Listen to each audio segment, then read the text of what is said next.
वक्त बलिया जनपद के कलेक्ट्रेट पर मौजूद हैं और आप पीछे देख सकते हैं कि जनता क्रांति पार्टी राष्ट्रवादी के बैनर तले एक पत्रक सौंपा गया। कैसा पत्रक सौंपा गया है, क्यों सौंपा गया है, क्या है मांगे और कौन है सौंपने वाले, आज हम बात करने वाले हैं।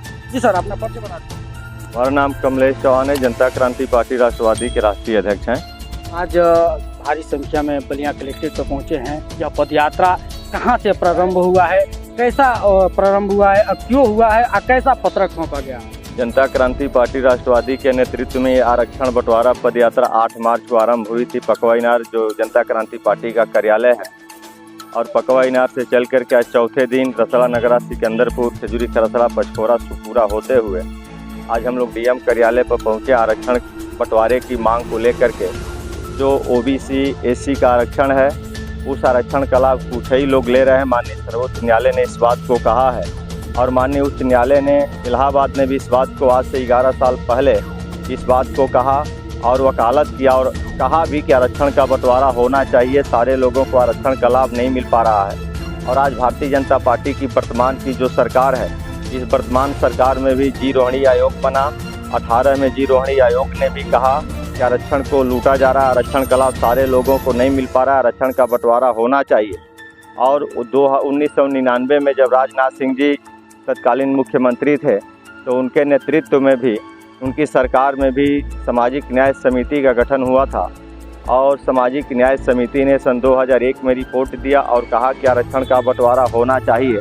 लेकिन भारतीय जनता पार्टी अपनी रिपोर्ट को ले जा कर के कूड़ेदान में डाल दी है, डस्टबिन में डाल दी है और जो कमज़ोर, गरीब, पिछड़े, दलित के लोग हैं, इन लोगों के आरक्षण को लुटवाने के लिए भारतीय जनता पार्टी योजनाबद्ध तरीके से काम कर रही है और उन लोगों की मदद कर रही है जो आरक्षण को लूटने वाले लोग हैं। इसलिए जनता क्रांति पार्टी राष्ट्रवादी पदयात्रा के माध्यम से उन तमाम अति पिछड़े, अति दलित लोगों को ये संदेश देना चाहती है कि आप जनता क्रांति पार्टी के साथ आकर के आप अपनी लड़ाई को मजबूत करें, अपने अधिकार की लड़ाई को लड़ें, जिसको लेकर के और विभिन्न मांग को लेकर के जनता क्रांति पार्टी राष्ट्रवादी पदयात्रा करी है पूरे प्रदेश में। ऐसी दिनों से यह पदयात्रा अभी तो दूसरी पदयात्रा है। पहली पदयात्रा हमारी मऊ जनपद में हुई थी, अब दूसरी पदयात्रा बलिया जनपद में हुई है।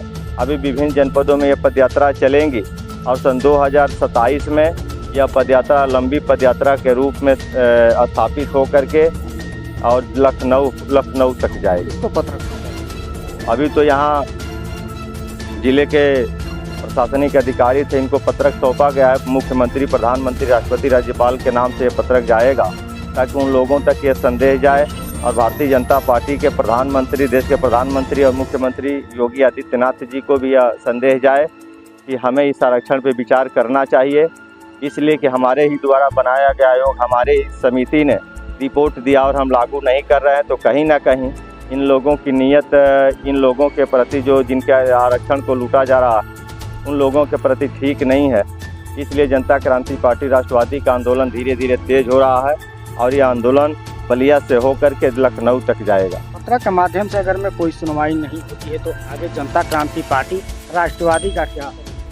आंदोलन का विकल्प हमेशा खुला रहता है और सुनवाई नहीं होगी तो आंदोलन चलता रहेगा। आंदोलन भी बंद होने वाला नहीं है, तो आंदोलन चलता रहेगा और यही आंदोलन जनता क्रांति पार्टी को स्थापित करेगा और उत्तर प्रदेश में सन 2027 में इतना तेज आंदोलन होगा कि जनता क्रांति पार्टी अपनी सरकार बनाएगी और जो लागू करवाना चाह रहे हैं स्वयं लागू करवाएंगे। आम जनता में क्या संदेश? आम जनता हम लोगों के साथ है। जितने लोगों के पास यह संदेश जा रहा है वह सारे लोग हम लोगों के साथ है।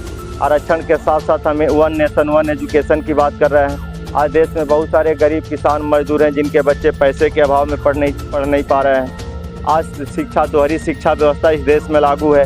गरीब के बच्चे को दूसरी किताब पढ़ाई जा रही है, अमीर के बच्चे को दूसरी किताब पढ़ाई जा रही है। तो जनता क्रांति पार्टी कह रही है कि इस देश में अमीर हो चाहे गरीब हो, सारे लोगों के बच्चे को एक ही किताब पढ़ाई जाए, चाहे वो प्राइवेट स्कूल में पढ़ाया जाए चाहे सरकारी विद्यालय में पढ़ाया जाए। इसलिए जनता क्रांति पार्टी की मांग है कि देश में एकल शिक्षा व्यवस्था लागू होना चाहिए। इसको भी लेकर के ये पदयात्रा में, इस विभिन्न मांगों में ये भी हम लोगों का है। बहुत सारी मांगे जनता क्रांति पार्टी की है। अपनी मांग को लेकर के निरंतर ये संघर्ष जारी रहेगा। पदयात्रा में जनता का कितना सहयोग? जनता का पूरा ही सहयोग जनता का ही रहे। जनता की पदयात्रा है, जनता के लिए पदयात्रा है, जनता आपके साथ है और ये जनता बढ़ रही है, लगातार बढ़ रही है। 4 दिन से हज़ारों की संख्या में जनता चल रही है हम लोगों के साथ। तो कहीं ना कहीं जनता को भरोसा है, जनता को विश्वास है और जनता को लग रहा है कि ऐसा होना चाहिए। इसलिए जनता अपने घरों से निकल करके जनता क्रांति पार्टी के नेतृत्व में पदयात्रा में शामिल होकर के पदयात्रा को मजबूत कर रही है, अपनी लड़ाई को मजबूत कर रही है। तो आपने सुना कि यह पदयात्रा लगभग 3 से 4 दिनों से चल रही है, जो कि पकवा इनार से होते हुए यह बलिया पहुंची है और आरक्षण बंटवारे के मांग को लेकर यह पदयात्रा चल रहा है। अगर पदाधिकारियों का कहना है कि अगर पत्रक के माध्यम से सुनवाई नहीं होती है तो आगे विशाल धरना प्रदर्शन हो सकता है। बलिया से मैं Mukesh Singh Chauhan, UP top 10 news.